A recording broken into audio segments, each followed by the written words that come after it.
we were pissing neon green every day. The big ball of heat in the sky was too much. I thought there was a bear. Reality goes, yeah, fresco. That's what I'm saying.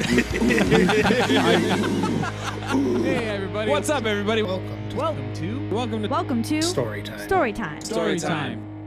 Hey, everybody. Welcome to StouryTime with John and Friends. I'm your host, John. Today, I'm joined by my new friend, Tom Jordan from the band 20 Watt Tombstone. Jordan, how you doing today? I'm good. Thanks for having me on the show. Absolutely. Thank you so much for being here. Why don't you go ahead and tell everybody a little bit about yourself? I don't know. Never know what to say in these situations. I'm in a band called 20 Watt Tombstone. We have been touring for about 13 years. I've been touring personally for about 20. That's about it. That's pretty much my life. I pretty much live on the road. Do you have another job, or is it just full-time touring? Just a big old deadbeat for rock and roll. Hey, that's perfect. That's the dream right there, right? It's somebody's dream. Yeah. It was my dream at one point, and then I moved on, unfortunately. But I shouldn't say that. I love what I do. I joke around a lot, but the reality is that I'm probably happiest doing this. I have my moments where it's, monotonous, but you do anything for a job, it becomes, it takes on all those job properties that you don't want it to have. But yeah, I'm still happier doing this than just about anything else. Absolutely. Where are you guys located? We live in Wausau, Wisconsin. It's way, way, way north. We're about 3 hours north of Milwaukee. Okay. That's actually, wow. So I've played in Milwaukee, so I don't even think we've come close to there. Aside from, Milwaukee itself. So you guys just released a record in October. It rips. Great record. Oh, thank you. And that's titled The Chosen Few, for those of you who are interested in checking that out. What was the writing process like? Well, so we have been a band that puts an emphasis on touring above everything else for so long that we had quite a break between our last record and this record. And we just kind of got caught up touring all the time. So we put recording off for way too long. And then COVID hit, and we were actually out on tour when COVID hit. Had to cancel our tour halfway through and go home. And that's when we were kind of forced to deal with the reality that we needed to find something to do while we couldn't tour. So the writing process for this record was actually quite a bit different than in the past for other records, because I literally had nothing else to do. Yeah. Like I was just stuck home every day, unable to book or promote or do anything. So it was weird. It was almost like a not fun vacation where you can't go anywhere. Yeah. Like, yeah. I had all this time off where I couldn't work. But obviously the pandemic was a very serious thing and not fun. But I was able to do some writing, and a buddy of mine from Louisiana, who actually just passed away a couple weeks ago, helped me co-write two of the songs, the title track off the record, and another one called Bomb That Saved the Day. He wrote the lyrics and I wrote the music, and we started toying with the idea that he would help me produce this next record to kind of give it a different feel. And he's kind of he's a much darker songwriter than I am. Okay. And a lot of his music is kind of along the lines of, dark, folky, psychedelic blues rock. So you can kind of feel a different presence on this record. And I truly believe it's because he was involved in the writing and the production. But he and I would go back and forth. I would email him or send him tracks and text him and be like, hey, what do you think of this? And then he would send stuff back. So it was a completely different kind of process than I had done before, where it was just me and my drummer, Mitch, kind of locked in a room trying to make music together. This record primarily was written in my basement and in his studio in Louisiana. Okay. And then, my drummer would come over and we would go through ideas and kind of work through it that way. So it was kind of a weird process, mainly due to COVID, but also having another songwriter in there changed it up for us a little bit. Very cool. Sorry to hear about your friend. That sucks. That always sucks. Do you think that would you have recorded this record if COVID didn't hit? You know what I mean? Like you guys were on the road. Yeah. The pressure was definitely on to put something out. And we were feeling it for sure. Mm-hmm. I want to say, yeah, we would have put something out. I don't know if it would have been this record though, because I feel like COVID definitely contributed to the mood that comes across in this record. I feel like some of the things said wouldn't have been said if, the pandemic hadn't happened. So I think we probably would have made a record. I don't think it would have been this record though. Yeah. Okay. So I just actually checked out the music video. What was that like shooting that? It was a lot of fun, actually. It looked like it was fun. So I always tell people this one was so different from other things we've shot because we always tried to have kind of a goofy side story in our other music videos. And this one definitely has it. Mm-hmm. But this was a much bigger production than we had ever undertaken before. Okay. We had actual cast. So, we had to fill a church up. Well, it actually wasn't a church. We had to fill a chapel up because we were not allowed to use a church, because the second I told them we were going to shoot a music video, they were all like, now we're good. Yeah. So we found a non-denominational chapel that was willing to let us do it. And so the director was like, get a bunch of people, we'll fill the church up. We need this many people. So I was tasked with the hard job of trying to find enough of my friends who don't look like me and look like they belong in church. Yeah, yeah.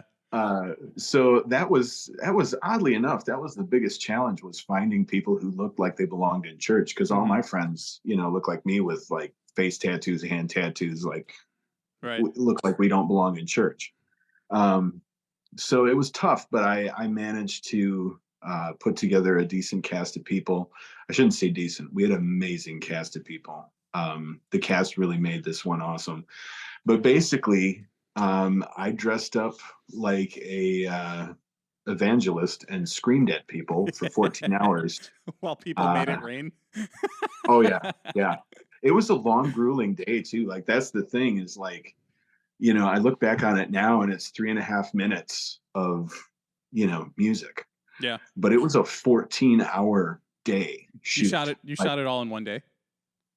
Almost all of it. Okay. That whole chapel scene was all shot in one day. Right.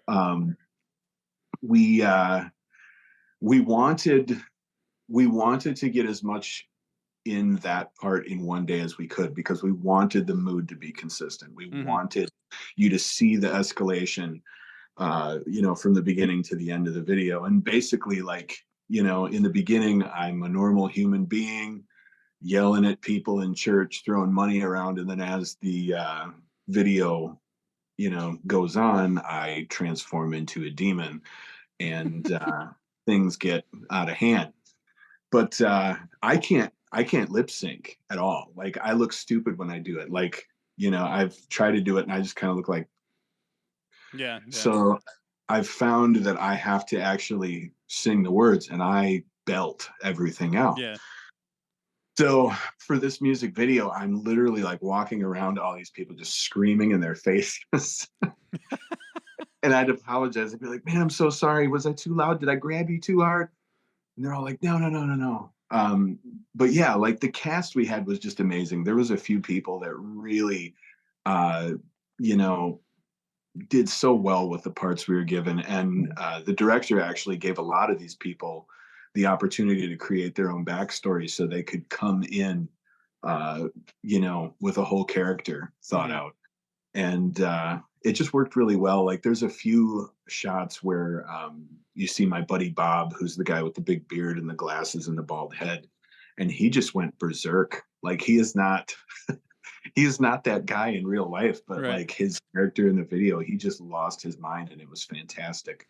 But yeah, it was a really fun shoot, but it was a really long shoot, and by the end of it, everybody was hungry and tired, and it was one of those things where we were really glad to wrap it up. But then yeah, the whole church scene was shot in one day, and then the only thing we really had to shoot after that was the dressing room scene where Jesus comes in and says, "Dad's pissed, we got to go."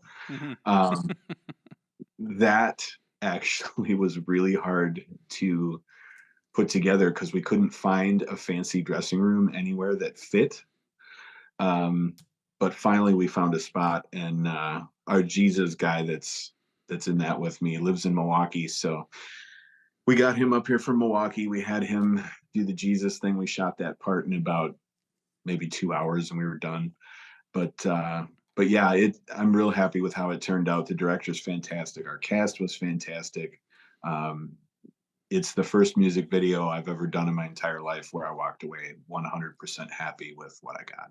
Yeah, it's great quality too. It looks professional, you guys, you could tell you guys definitely went the extra mile with it, So yeah, that's all the director. He's professional. We are not. Of course you are. You had to act. You had to do it all. Of course you guys are. So on this podcast, we typically have guests on to share some stories from the road, their life, anything like that. Yeah, but you got any stories for us? I got so many. Let's hear them. Well, I've been on the road for almost half my life, so I have some wild stories that I probably shouldn't share on here. But I'll try to stick to the PG, maybe a couple R-rated stories here and there. Whatever you feel comfortable sharing. But yeah, I mean, so probably, I mean, I always get asked what the weirdest thing that's ever happened to me doing this is. And that changes a lot. Because I'm constantly being one-upped.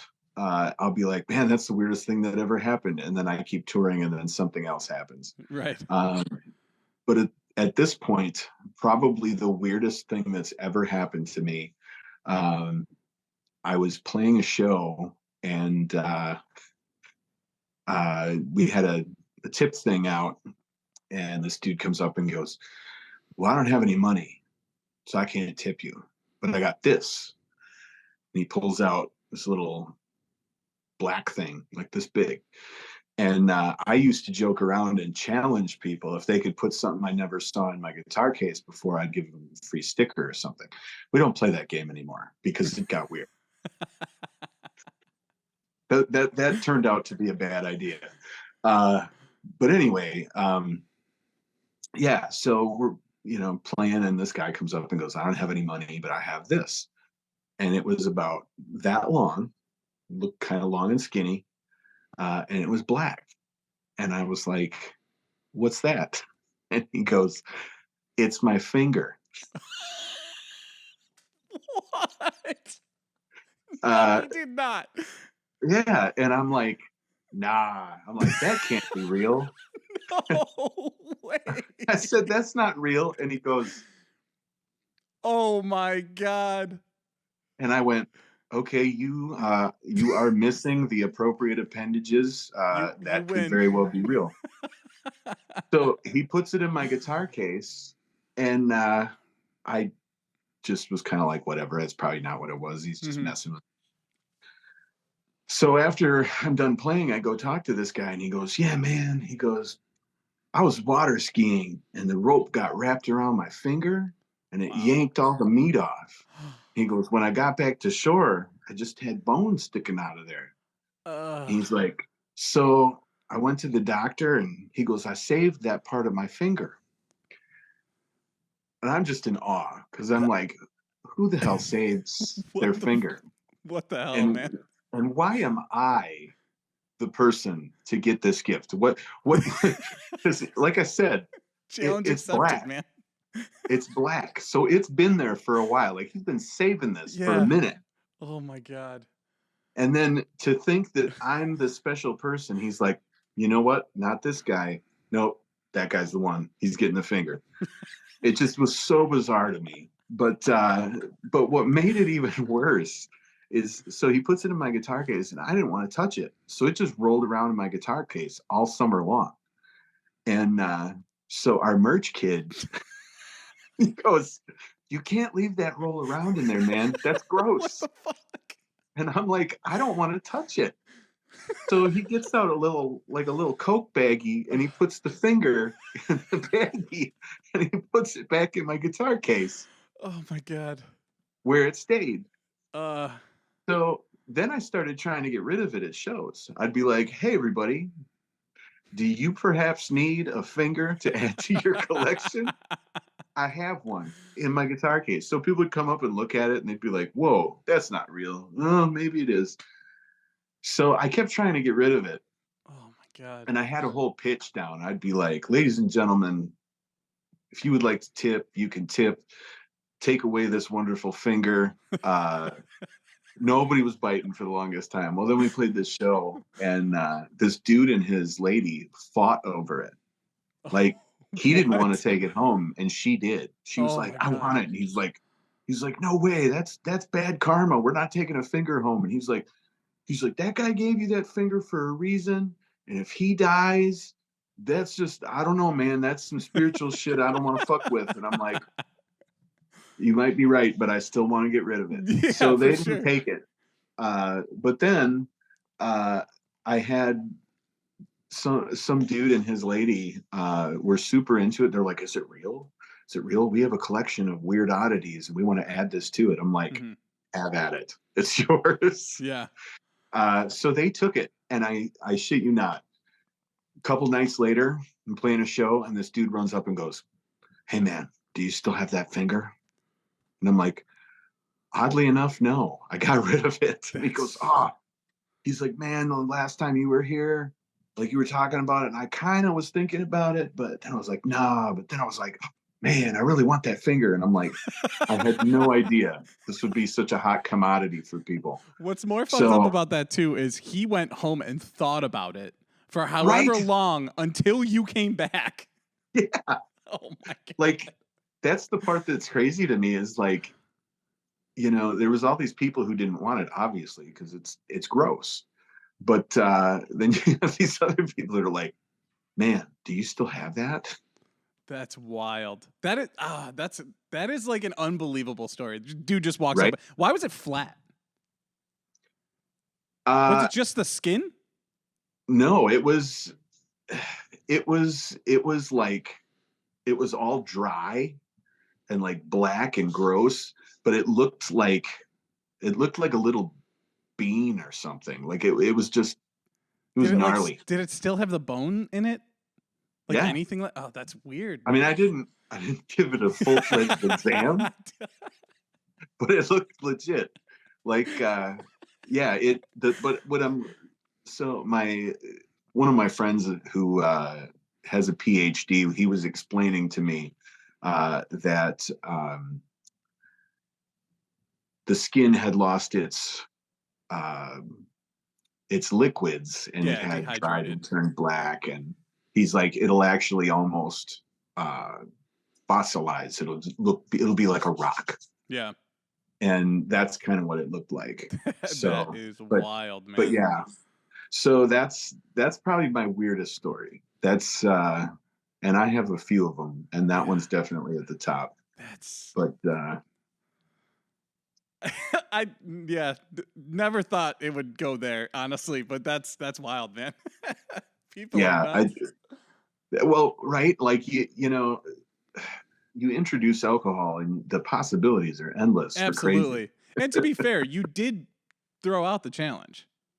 And this dude was probably like, yo, yeah, I guarantee I get this sticker right now.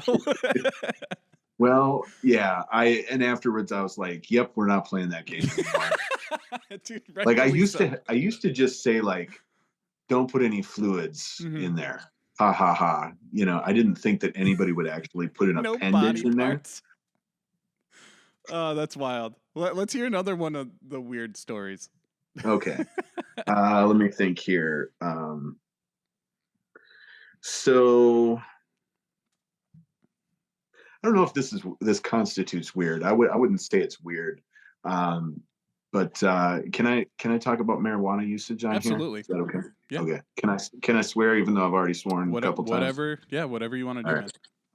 All right. Let's do this. Uh, so we're in a city, which since I'm on a podcast, I won't say the name of the city because everyone will probably know who this person is. But we're in a what I would call an A market, a big city in America. And we play a show and we get done. And sometimes used to have a hard time sleeping on the road. So, as a rule, we have never really wanted drugs in the van because you get busted in a different state. Yeah. It can fuck up everything, make you late, and screw up making money. So the general rule of thumb is to not have drugs in the van. That has been broken a few times. But anyway, so the rule is, if you need something, you find it at the show, and that's it. You don't bring shit in the van. So I was having a hard time sleeping, and knew I was going to have a particularly rough night this particular night. So I asked the sound person. I was like, "Hey, where I could just get just one hit of marijuana, just enough to like make me sleep tonight?" And the sound person is like, "Well, go talk to the bartender with the dark hair. He will be able to help you." So I went up there, told him my situation, and he goes, I'm gonna page Tangerine." Now, this is like 2017. Mhm. This motherfucker has a pager, which is already awesome. Yeah. This is a serious drug dealer. So, and all I wanted was just like a little bit of pot, but I'm like, all right, he's gonna page this person named Tangerine. So I go and finish tearing down or whatever, and we got a couple buddies at the show. I'm talking to him.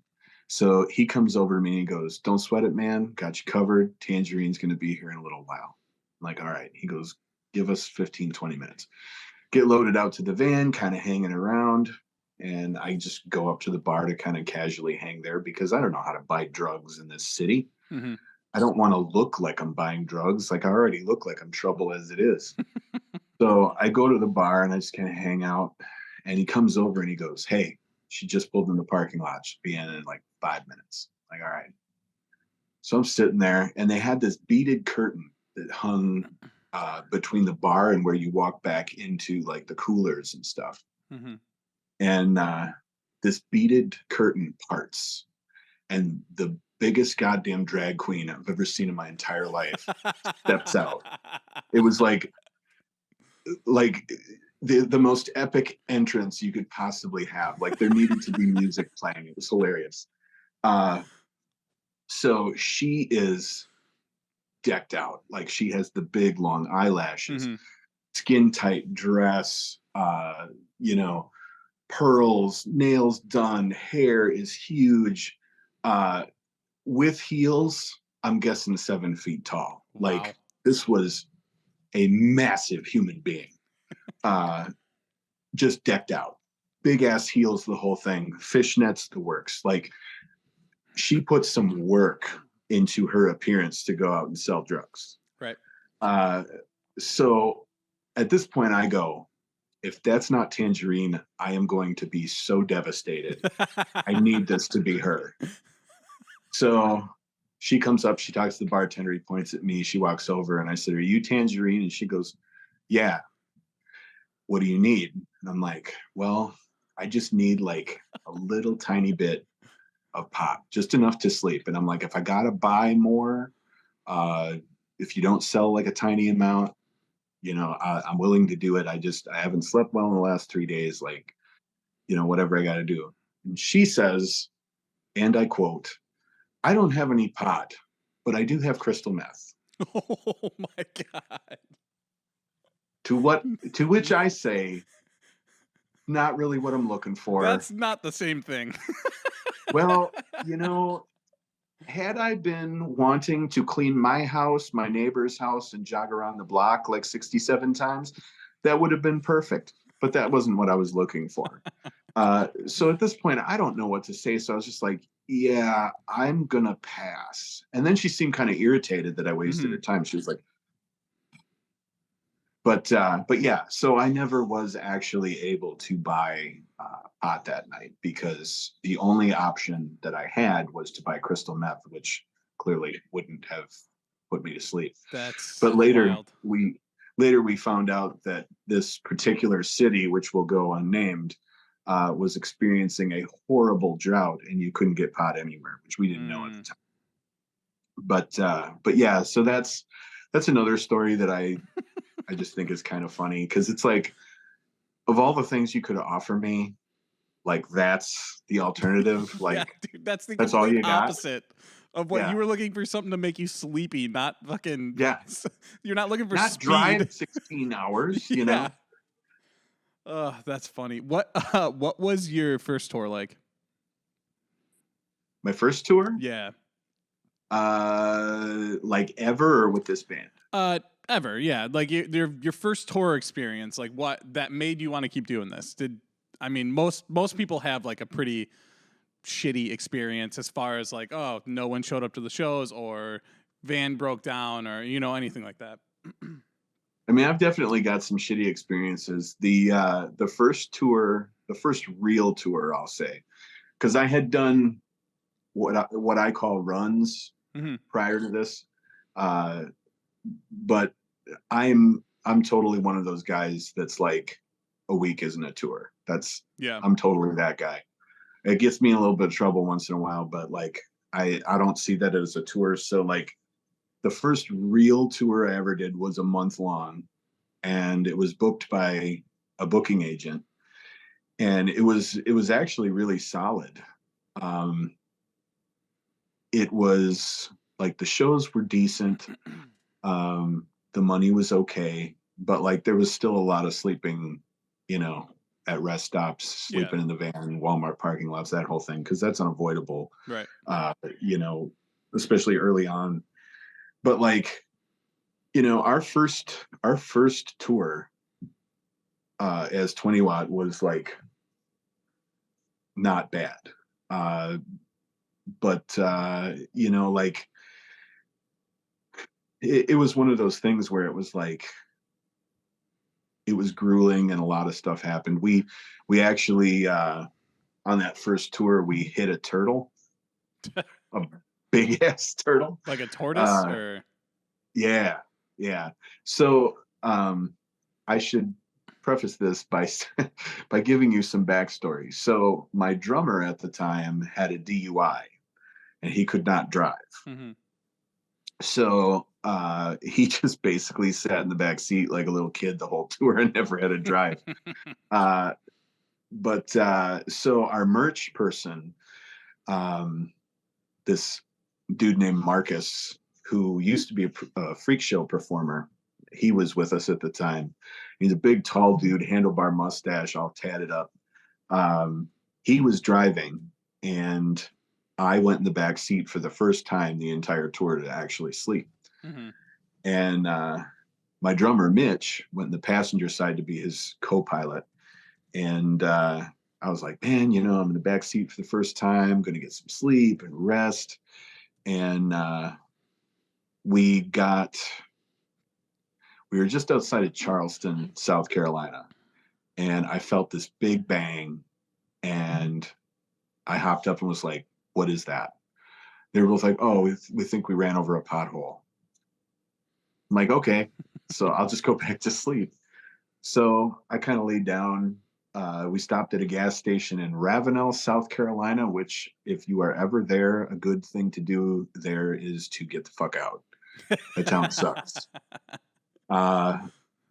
So we hit this turtle. Obviously, we go to the gas station. Marcus goes in the gas station. Mitch goes in the gas station. I'm filling up the tank, and I hear water. I hear liquid, and I'm like, is there a stream around here? Like, why am I hearing liquid? And then all of a sudden, I start smelling fuel, and I look down, and all of the fuel that I put in the gas tank is now leaking out all over the ground. So Marcus comes out, he sees it, he runs inside, he tells the lady, he grabs that sand that just sprinkle all over fuel when you've got a fuel spill. Girl comes out, it was like this younger chick, she didn't know what to do. So we're just kind of like, what do we do now? Like, it's the middle of the night, it was like 4 a.m. We're in the middle of nowhere. Mm-hmm. It's a gas station and nothing else. So this girl's like, well, there's a tow truck down the road, and if you go down this road, you'll see the guy's trailer. So we start walking off in the dark, the three of us, down this, gnarly ass road. And we come to what looks like a scene out of the Texas Chainsaw Massacre. Like, there's busted up vehicles, all rusted and shit everywhere, and a beat up old trailer with a big old sign out front that said like Joe's Towing or something. I can't remember what it was called. But it had a phone number and all of the lights were off. And I'm like, do we call this dude? It's like 4 a.m. Mm-hmm. So I call the number, and this grumpy ass old dude's like, hello. And I'm like, hi, we broke down. They said you would give us a tow. This guy comes out. He's all crabby. His hair's all messed up. And he's like, where the fuck you broke down? Like, down here at this gas station. So he gets his clothes on. He comes and gives us a ride back to the gas station, hooks the van up. And he goes, the only thing around here is a dealership.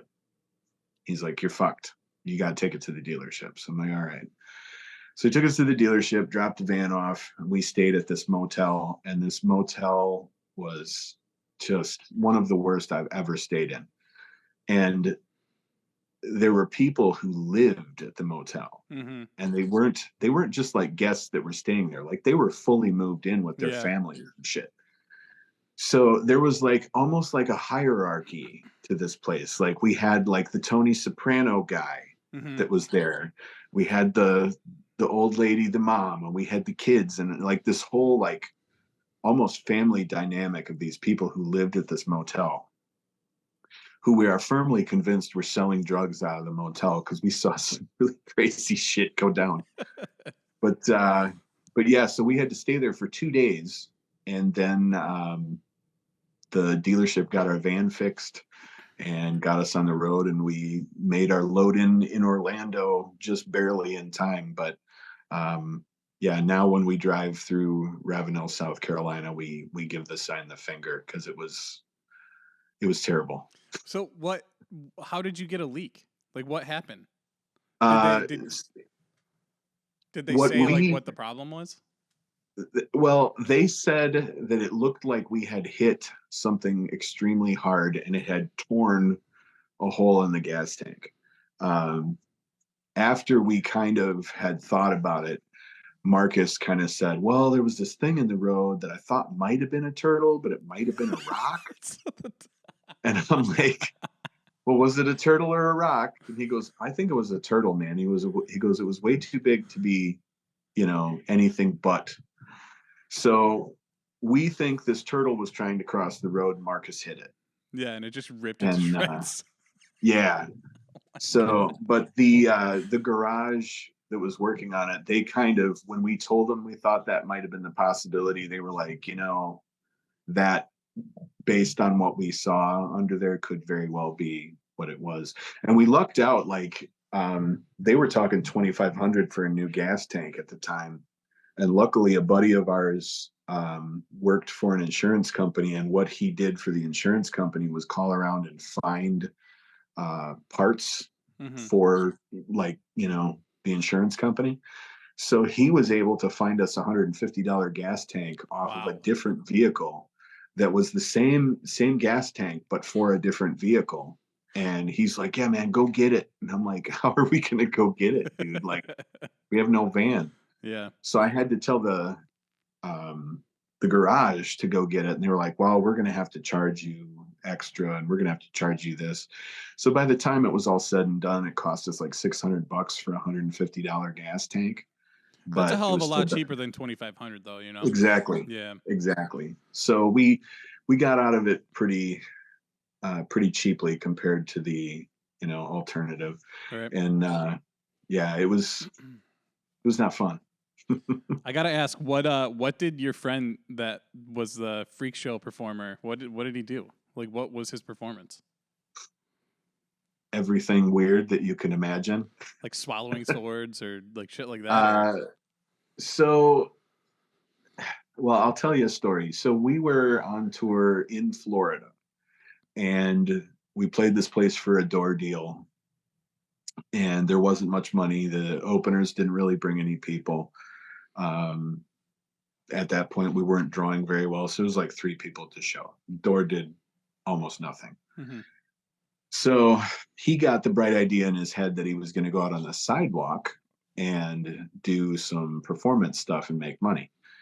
So he did exactly that. He went out on the sidewalk and was basically grabbing strangers as they walked by. But what he would do is he had a few different things he would do. He would let people staple money to him, and they got to staple in, like, if it was a bigger bill, they got a better spot. Like if it was a big bill, they could staple it to his face. Other parts of his body that probably demanded a high value. Yeah. But yeah, so he had a staple gun, and he would let people staple 20s and shit to him. That was part of it. The other thing he would do is he would take razor blades, and he would put them in his mouth, swallow them with a piece of string, and regurgitate them tied together. Super gross. I just like think about like pulling it out and just like cutting your no thank you. Well, and I don't know the ins and outs of how he was able to accomplish that. I'm sure he didn't actually swallow them, but he still had razor blades in his mouth and still managed to, like, he would show the crowd, he'd be like, yeah. And, he could somehow hide it. And then he would just regurgitate these 2 razor blades tied together with the piece of string. I guess that's one way to hustle, man. I guess that's one way to hustle when you're not making money on a specific show. So I'm more power to him, I guess. Yeah. That's wild. He knew how to do some wild shit. And then later on, because he was with us for a while, and then he quit and became a barber. And when he came back years later and toured with us, he was like, a really super good barber that could do beards and fades and designs into your hair and handlebar mustaches, like all the weird stuff. But he went on tour with us. One of the last tours he did with us, he went out with us just basically as a barber, and would cut people's hair and give beard trims and stuff at shows. So he was cleaning up doing that too. Yeah, that's brilliant. That's actually brilliant.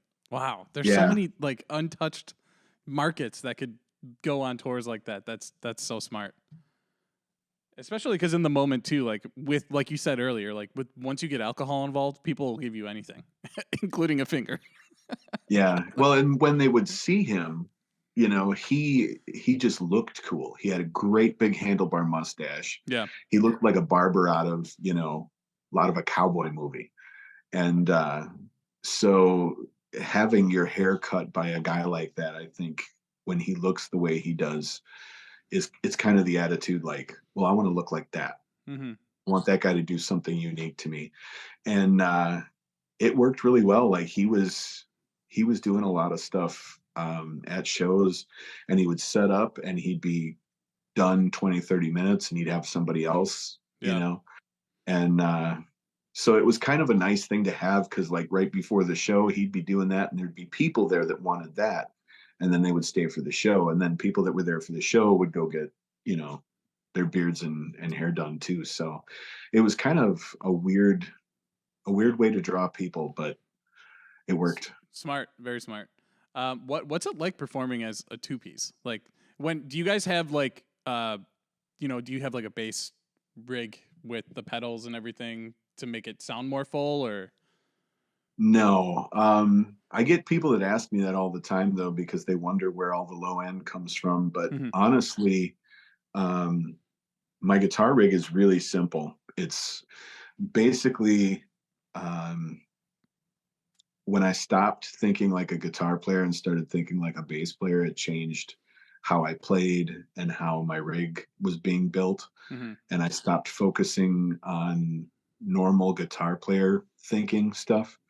My rig is built really bass heavy. I have a 200 watt orange head that handles most of my lows. Then I have a 100 watt orange head that does my mids and my highs. And then my cabs are basically, well, they're the old high power cabs that Orange discontinued, but I pulled all the speakers out of them and I put 150 watt speakers in it. So they're 600 watt cabs now. Okay. So, the rig does a lot of the work for me. And then we just play super loud. Yeah. So you're not using like a baritone guitar or anything like that? No. No, my playing style is different with this band than what I would do with a normal band, just because I'm doing a lot of finger picking stuff to kind of get those root notes in there. Right. And when I do play with a pick, I'm also kind of doing the same thing, making sure that I have those root notes going, and that that kind of helps fill in the holes a little bit. But it definitely, it's one of those things where you get used to playing in a two-piece and having to fill in all the holes yourself. It makes you grow as a musician, and it makes you more conscious of the song, I guess, instead of, your part. Because, if you're in a three-piece or a four-piece, you can kind of focus on guitar, right. And you can kind of go like, well, here's where my lead goes. In a two-piece, you're kind of forced to be everything. You're just kind of, your focus is the song and not so much your part. So it's made me focus more on rhythms and structures more so than leads, I guess. So on this last record, did you guys when you record, do you guys just do the drums and guitar, or are you doing a bass and then like rhythm guitar behind? Like a lot of guys will do the layers, and then live, it doesn't really matter. They'll figure it out to make it sound more full or whatever, however they have to do that. This new record, the engineer wanted me to do a rhythm track, so there is a rhythm track on a couple of them on the record. It's not there on all of them, but there's a few that have a rhythm track, but it's not bass guitar. It's me playing guitar. So there is no actual bass on the record, but there is a rhythm track.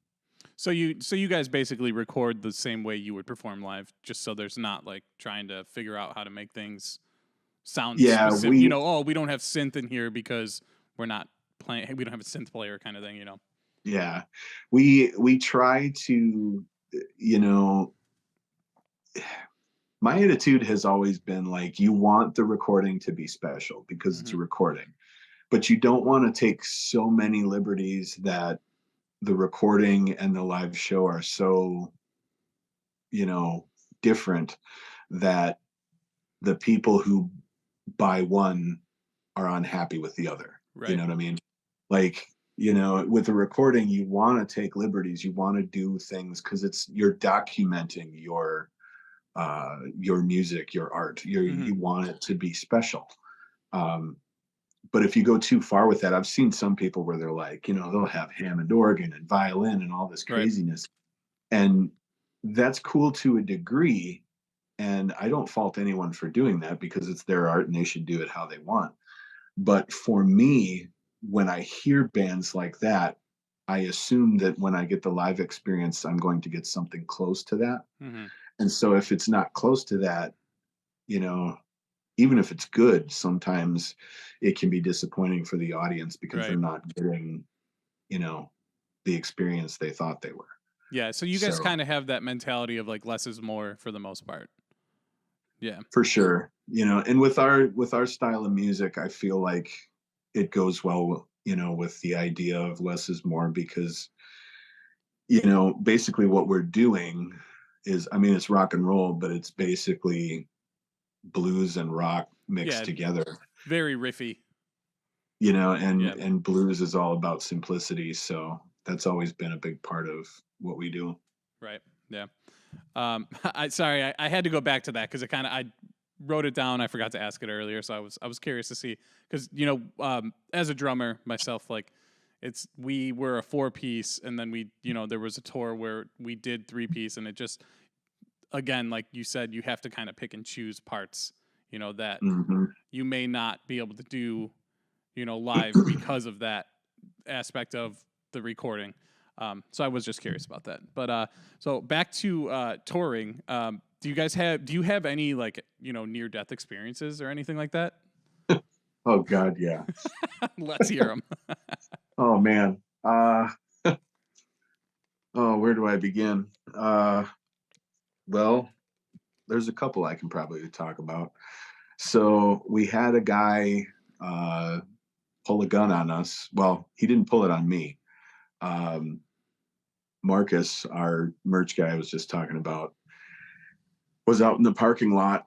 And so we had this guy short us. And I shouldn't say he shorted us, he just didn't pay us. Mm-hmm. And he gave me a check that bounced after I had told him I wanted cash. We got a check bounced the next day. So we went back to the venue. We went in there with our booking agent at the time, and she had worked with this place before and she knew them. So we just kind of assumed it was going to be good. But yeah, they were being combative and difficult. And so I walked in there like ready to throw down. Like I was like, where's my fucking money, dude? Like I gotta be in Union, South Carolina in a couple hours. I'll get the credit card reader out if we have to, but I'm leaving here with money. And he was so fucked up, like he couldn't stand up, like he was slurring his words, and I don't know what the fuck he was on. But he came in from outside, and our agent and Marcus had been outside, and I'm just laying into this dude like hard. Mm-hmm. And our agent kept grabbing me and like whispering something, and I'm like, not now. And she's just like, and I'm like, and I kept going, not now, Janet. Well, what she was trying to tell me is that he had a gun and he had discharged it in the parking lot 5 minutes before he walked in the building at Marcus. Shit. And I am just laying into this guy, like calling him every name in the book, telling him I'm going to beat his ass in the venue if he doesn't give me my money. And she's trying to quietly tell me to leave it alone. And yeah. I am not. My blood's up. I'm ready to kill this guy. And he goes in his office and she goes, Tom, he's packing. And I went, what? She goes, he's packing. And I'm like a gun? And she's like, yeah. She's like, he pulled it on Marcus out in the parking lot because he thought Marcus was a homeless guy. So sure as shit, he had pulled his gun on Marcus out in the parking lot. Wow. Told him to get the fuck away from him, and was all messed up. But that one was I don't know if that was a near death experience, but that's still shady, and that's a good story too. Yeah, so. Yeah. But I mean, there's been a lot of stuff, very close calls. We had a semi jackknife like 5 feet in front of us once, and somehow narrowly managed to escape that. You know, we've had we got, man, probably this, I don't know if it's a near death experience, but this is probably one of the scariest situations I've ever been in touring. We got lost in the hills in West Virginia once, and that was wild. Um, the GPS told us that our motel was down this road, Mhm. and our GPS had been acting up kind of stupid anyway, but it was like down this road 4.3 miles. So my drummer was driving, and Marcus was with us actually on this tour as well. And so we go down this road, and it goes from pavement to dirt to like really narrow. Mhm. And we drive a Ford 7.3 one ton, and it's a little bit bigger than a normal van. But it's super heavy. So like if you find yourself in wet grass or mud or whatever, the one ton is not going to cooperate and Right. get you stuck. So it starts raining. We go further and further down this road, and weather's getting worse. The road's getting worse. Now it's just a mud road. He comes down this hill, and at the bottom of the hill, there's about 3 feet of standing water. And he looks at me and goes, "Should I go through that?" I'm like, "You absolutely should not go through that." No. On the other side is like a straight up hill, like straight up, all mud. Mhm. And I'm like, even if you get through that, you got to make it up that hill. And there's no fucking way we're going to make that. So we are on a mountain. Like on one side of us is probably 150-foot drop. Mhm. No rail, no nothing. There's barely enough room for the van to be on the road. On the other side is nothing but trees and another big hill. So when we came down in there, we had to go around a corner and down this hill. Mhm. So now we are stuck. It's raining, it's mud, and we can't go forward. And there's no room to turn the van around. I should also add, this is in West Virginia, in the fucking mountains. There's like little Blair Witch stick things hanging from trees, and like cars sunk in up to the mirrors on the Yeah. side of the road. Like, this is not a spot you get a tow from. This is a spot where you fucking die. For sure. Yeah. Like- That's terrifying. Like, it is, yeah. And like, there's houses with like all the windows smashed out, and like no signs of like life at all. Like, there were houses and there were cars, but like all of it was just wrecked. Mhm. And I shit you not when I say there were like little stick figures hanging from trees and stuff. It was creepy as hell. And mind you, it's dark, it's raining, it's like ankle deep mud. Mhm. So I probably have more experience driving the van than the other two do. So I switch out with Mitch, have Marcus get out and stand behind me. And I'm like, all right, so I need you to run next to the van. And it's a diesel, so we can't like yell and hear each other because it's Right. loud. So I'm like, I need you to run next to the van with your hand on it. And if I start to go off the cliff, I need you to smack on the van so I hear it. So I stop. Because I shit you not, there is no room. And we had to back up and go around a corner. Yeah. So I'm watching in my mirror and trying to like back up. It took like 3 or 4 tries. And he kept smacking on the van. So I finally, the thing that worked for us is it's a 2001 and it's got rear wheel drive, Mhm. which turned out to be a godsend Right. because that rear wheel drive helped us get the fuck out of there. But finally, we made it up around this corner after like 3 or 4 tries. And then I did like an 80-point Austin Powers turn to get the van turned Yeah. around. And then we got out of there, and we were just covered in mud and soaked, and the van was all full of mud. And at that point, I was like, fuck it, we're getting a room. So we just looked for the closest room we could find. And here's the ironic part. So the hotel that we were trying to find that it led us down this stupid road, Mhm. the next day we figure out it's next door to the hotel that we stayed at. After that, I was like, new GPS time.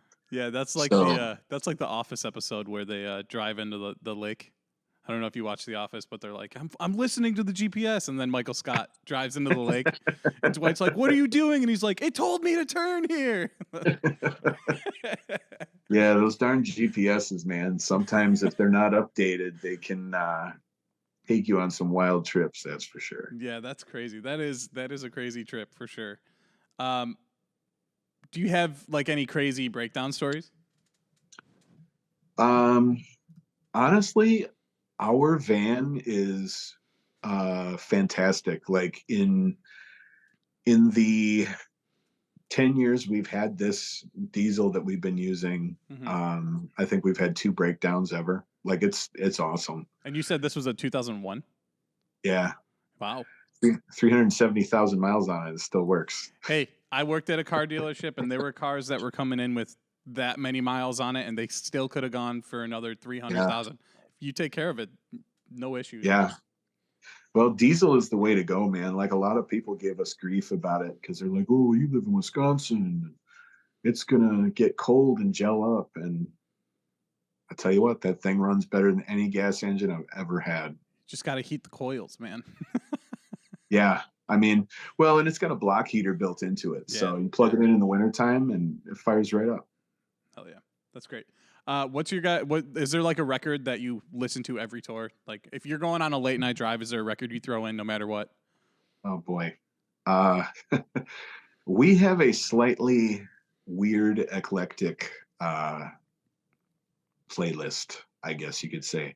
We don't listen to a lot of things that most bands like us listen to, I guess.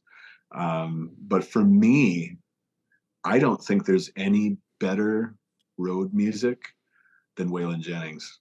I just don't think there is. I think Waylon Jennings wrote the absolute greatest road music ever. But yeah, we listen to so much stuff, and we're both kind of into everything except pop country. Yeah, I feel that in my soul. Dude, music is just garbage. It's just, it's pandering. And my thing is with any kind of music, I can respect it if I feel like it's honest. You know, if it's honest and it's written from the artist, you know, because I feel like when you're creating art, if you're creating it for someone else and not yourself, then it ceases to have that personal feeling to it, you know. And that's why there's so many, you know, people like, well, it's why Bob Dylan is who he is, you know. It's super honest music. You know, Steve Earle, Townes Van Zandt, like all those guys, like you don't debate what those guys are saying. You accept it because it feels real. Now, are you trying to say that Honka Tonk Badonka Donk isn't from the heart?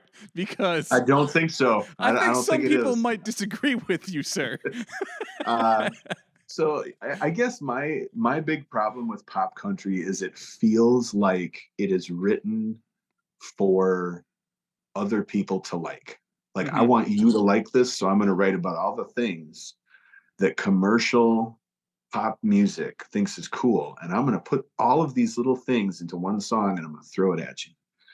And so for me, even if I don't like music, if I feel like it's honest, like if the person is really speaking from the heart, I can always, you know, at least respect it. But that pandering bullshit just it goes against the idea of what art is, you know, because art should be, you know, it should be personal. You know, and the thing with personal stuff is it doesn't always click, you know. Like we as artists, we create this thing from ourselves and we take a chance and we go, here's this thing that I created, it's a piece of me.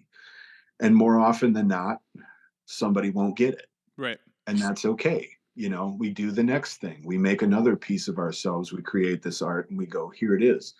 And you hope that it'll click with people. But the reality is that, you know, not everything that you're feeling is going to click with everybody else in the way that they're feeling. Like sometimes you get lucky and, you know, that sort of thing happens. But I feel like when you're not doing that and you're not speaking from the heart and telling your true story, I feel like it ceases being art. And then that's where I have that's where I have an issue with music, is if it's not art and it's just commercial fucking garbage, then then I probably don't like it. So you're a strong believer in writing music for yourself opposed to writing music for the fans. Yeah, I think art in general, like, just works better that way. Right. And I'm not saying everyone has to do that. Like, everyone should create art however they want to create it. Um, but I feel like whether it's painters or poets or musicians or whatever, whenever you are speaking truthfully from yourself, it's going to be more artistic, Right. Yeah, it's funny cuz like when I was a kid in high school, you're every band you're in is going to be the big band, you just have that mentality, which is fine, especially when you're a kid because it makes you work harder and, Yep. give a shit more. But I just remember being like, let's write this song because this is what's popular now. You know what I mean? And it's We've all funny. done it. Oh, absolutely. And even still today, Yeah. like, let's be real. I'd say 98% of the music on the radio right now, none of that means anything to the people singing it for the most part. I mean, I'm Yeah. sure there's exceptions to that, but it's just for money. Yeah. and I can't even blame them. I'd write one song. I'd record one song that somebody else wrote just so I could be as rich as can be and then be able to do whatever the hell I want after that, Like, I'm a big fan of Post Malone. I don't know how you feel about him. I love Post Malone. He's writing a country record right now.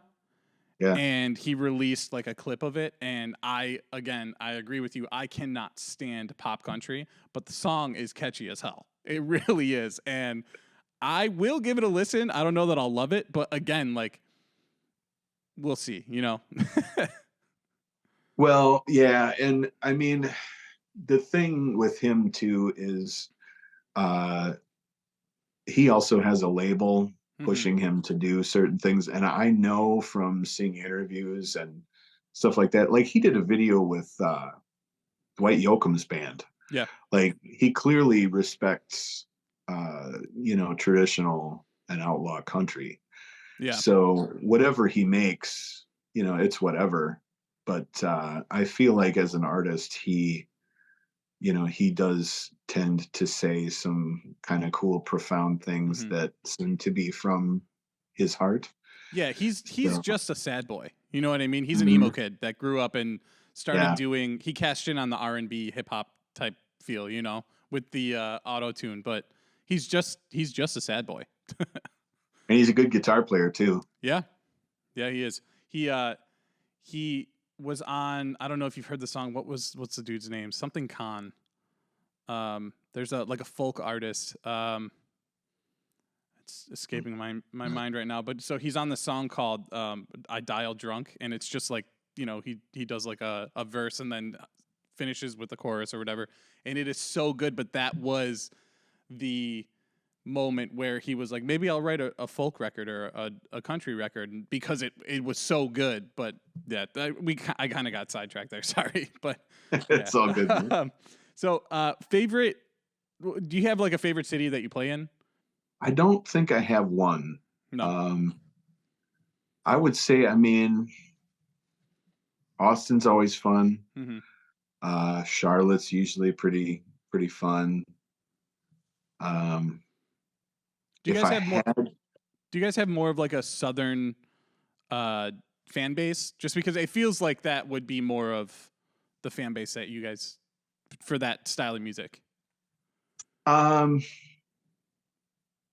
kind of all over the place. Like, I'll watch our, because Spotify has that thing where it'll tell you your top listeners or whatever. Yeah.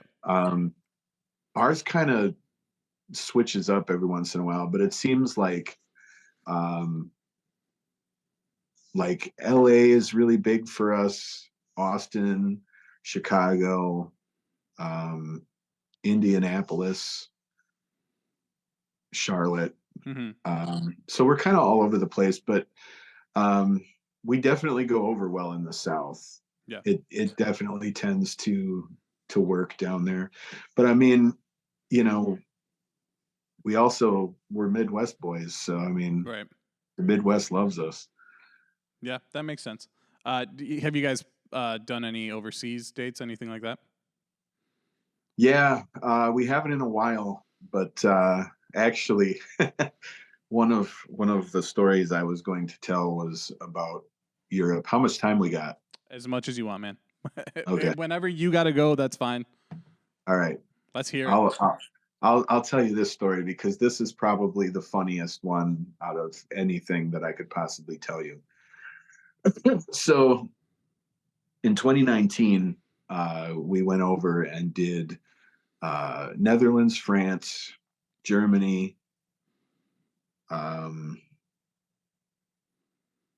Belgium. Can't think of the other one now. Anyway, we did like 5 countries.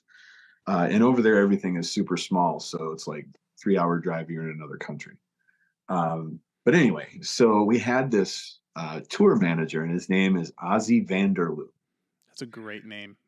Ozzy is the coolest human being ever. This dude is just awesome. So he has done TM work for a ton of bands that we know. And he is TM for our buddies in Left Lane Cruiser. And they were like, if you go over there, you got to get Ozzy. Ozzy's the best.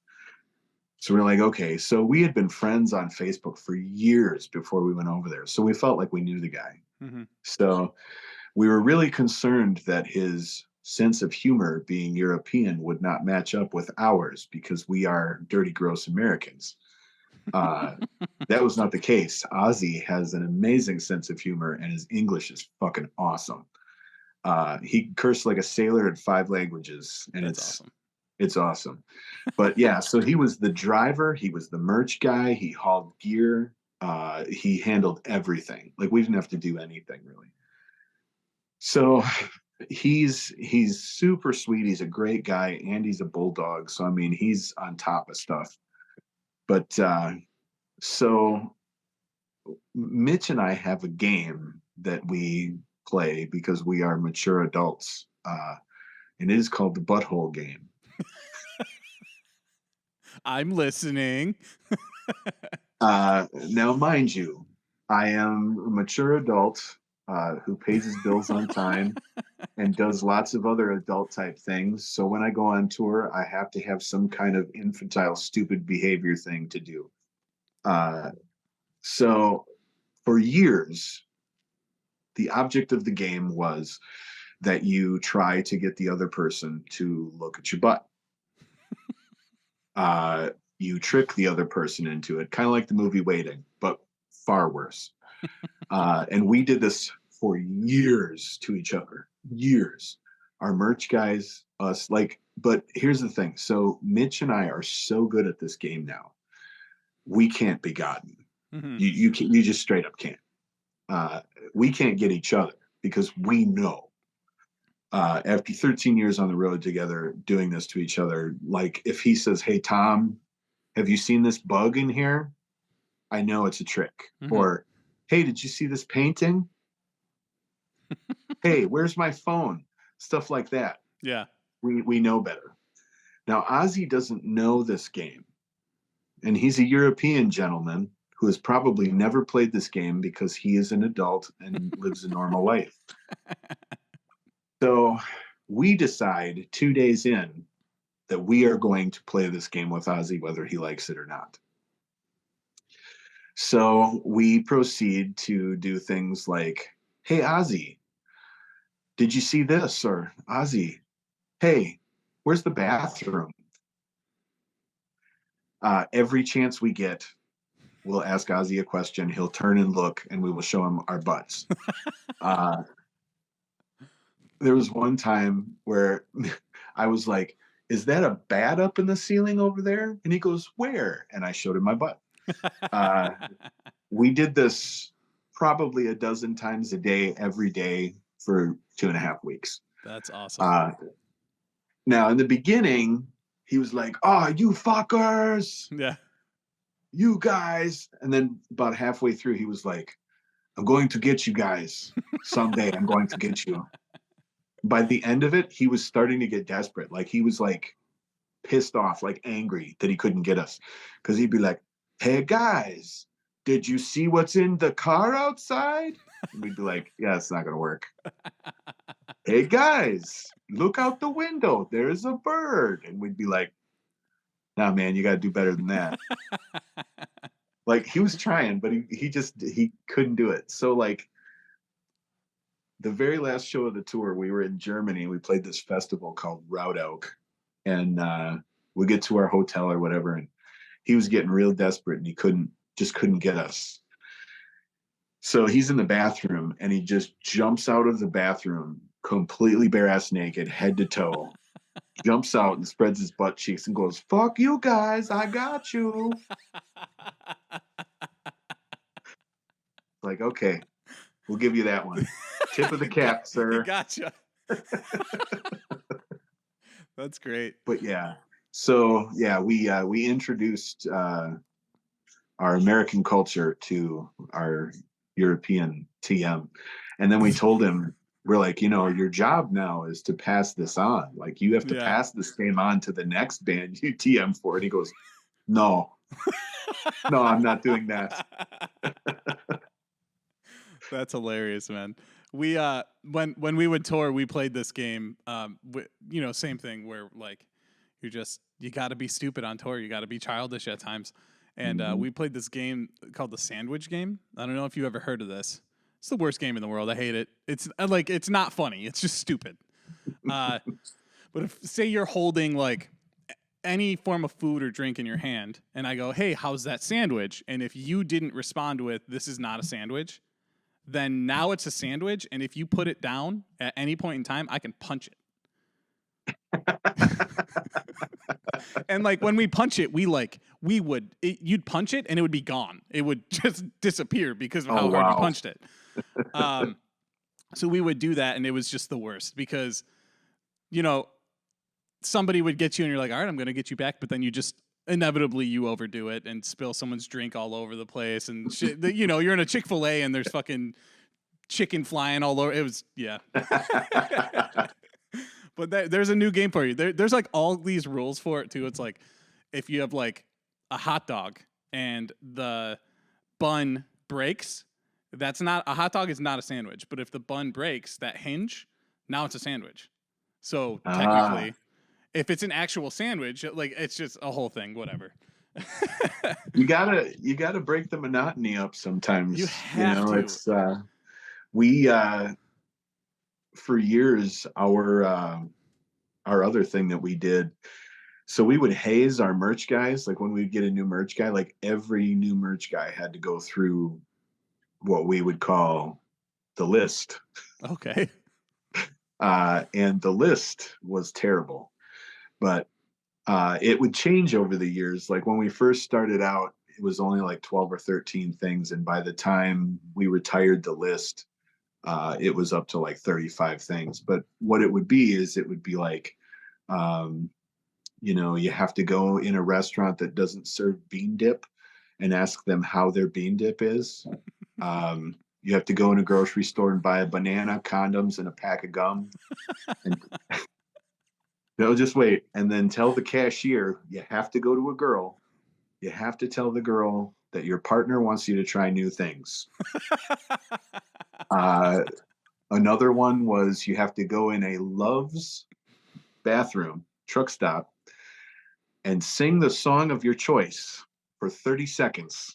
And then thank them for being a wonderful audience.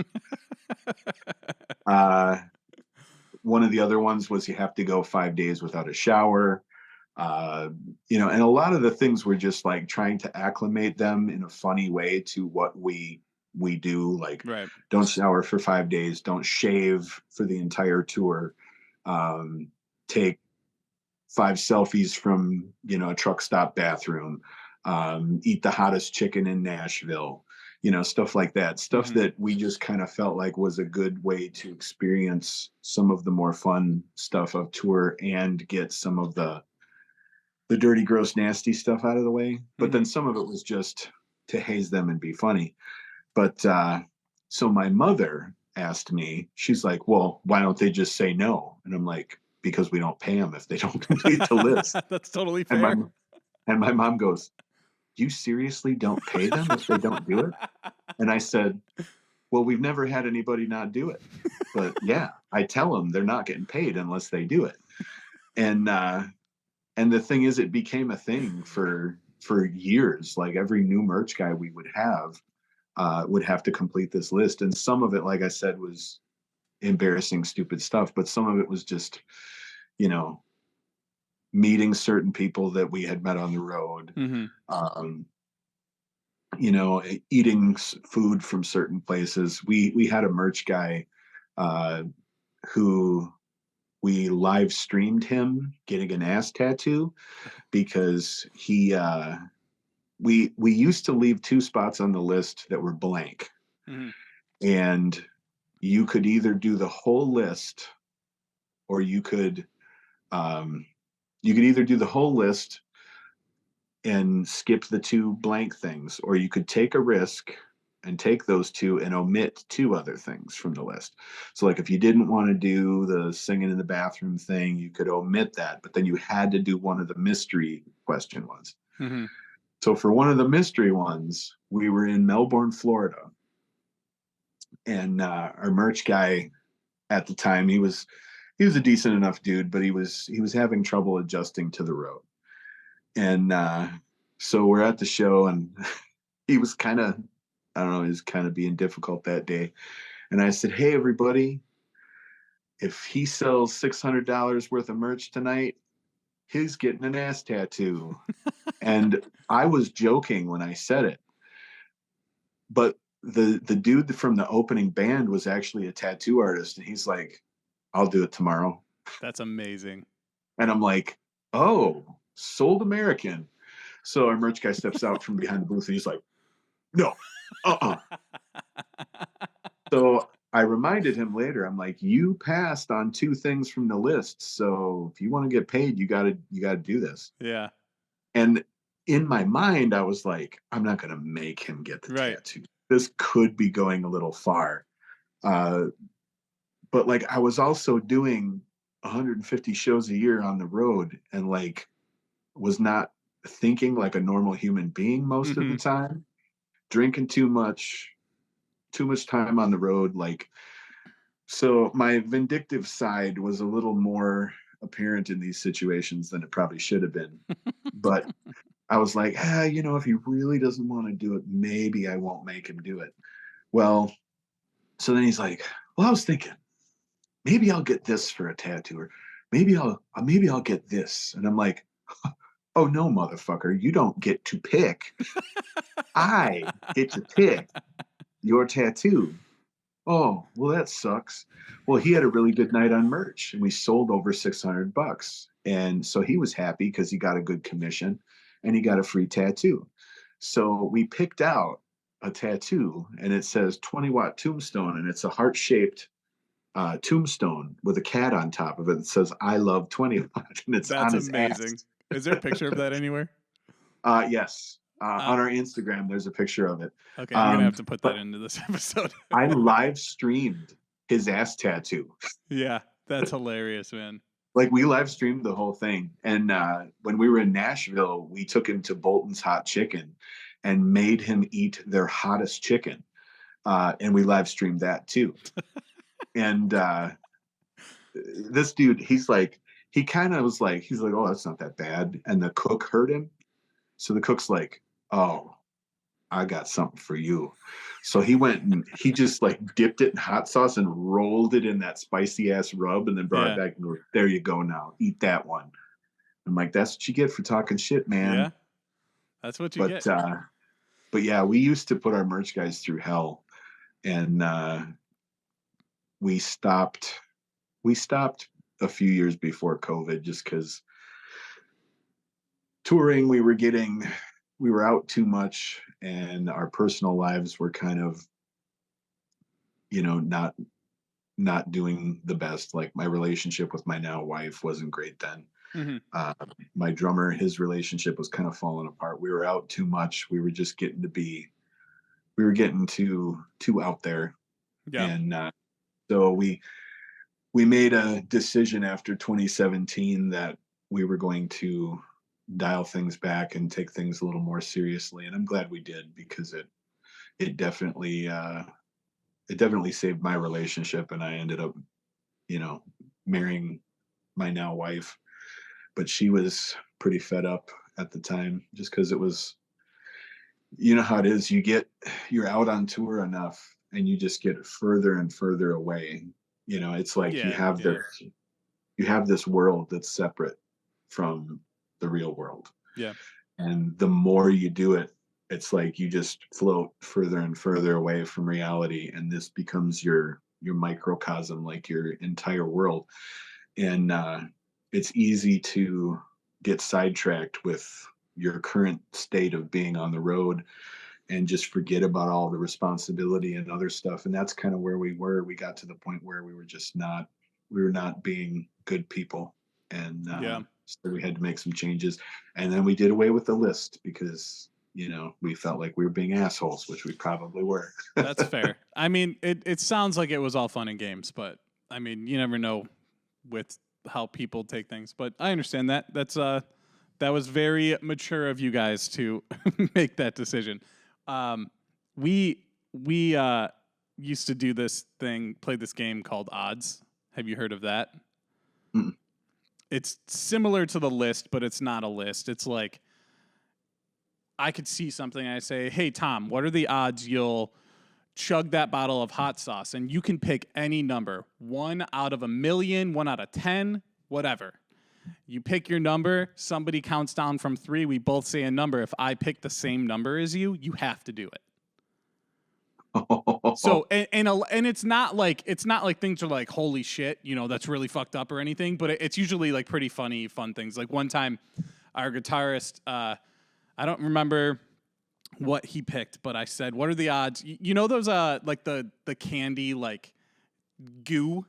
It's like a goo that it's like a sour goo that they sell at the gas station. You could squeeze in your mouth or whatever. It's like real fucking gross. We were at a gas station. I go, hey, Charlie, what are the odds you'll brush your teeth with the goo? And he said 1 out of 50 or something. We both said 42, and he had to do it. And he was like, he brushed it. He threw out his toothbrush, bought a new one, and just brushed his teeth for like an hour. He was like, I can't get that feeling of it out of my teeth, So it's harmless stuff, but it's pretty funny. So I suggest giving that a shot, because it's pretty harmless, and it's still a good time at times. The only rule is if you say no, like if someone's like, hey, what are the odds you'll go up to that chick and whatever, and it's something outrageous, if they say no, absolutely not, the next time they have to do whatever you like. They can't say no.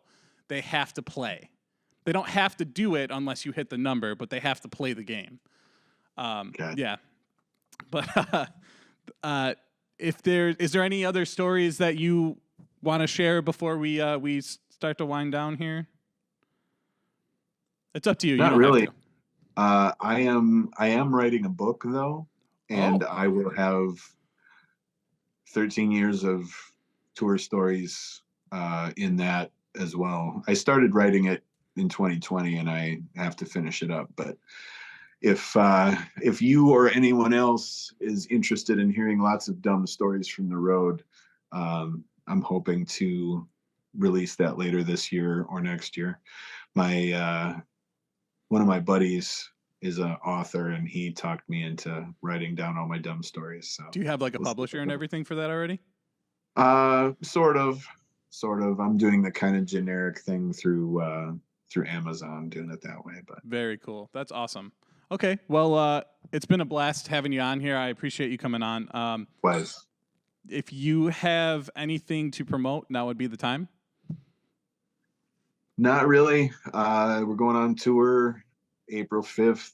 Come out and see us on the road, buy the new record, stream the music, support the bands you like. That's about it. Awesome. Thank you so much for being on, man. This is a lot of fun. Again, everybody, absolutely. Everybody, thanks for sticking around, giving the episode a listen. Make sure you like and subscribe. share with a friend, anything like that. Everything that 20 Watt Tombstone has going on will be down below in the description, all their links and everything, their social media. Yeah, we'll see you next time.